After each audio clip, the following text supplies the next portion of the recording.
স্টুডেন্টের অনুমতি ছাড়াই ভিডিও আপলোড দিয়ে দিলাম। কারণ হচ্ছে ওনার ফেস ভালো করে বোঝা যায় না, আর তার থেকে বড় কথা হচ্ছে যে উনি মাস্ক পরা, ওনার ফেস বোঝা যায় না।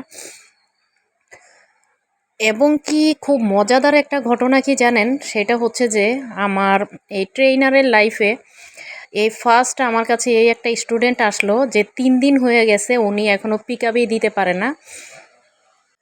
এবং কি উনি প্রতিদিন আসে, আজকে 3 দিন আসে, 3 দিনই একাদার্সে ওনাকে বারবার বলতে হয় এইভাবে স্টার্ট দেন, এইভাবে চাবি ঘুরান, এইভাবে ব্রেক ধরেন, এটা ব্রেক, সোজা সামনে তাকান, মানে বিভিন্ন স্টেপের প্রতিদিনের প্রথম দিনের কথাটা ওনাকে আমার প্রতিদিনই বলতে হয়। উনি একদম মাথায় রাখতেছে না কোনো কিছু।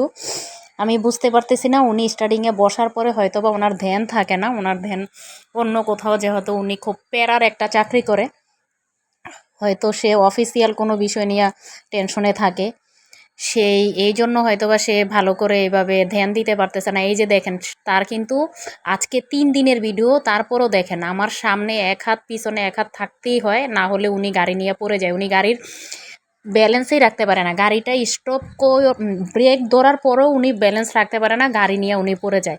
এরকম একটা মানে অবস্থা। তো খুব দুঃখজনক, আবার মাঝে মাঝে হাসিও পায়। আর ফার্স্ট টাইম আমি কোনো স্টুডেন্ট শিখাইতে যাই আমার হাতে ব্যথা করে, কারণ ওনার ওয়েট এবং কি আমার গাড়ির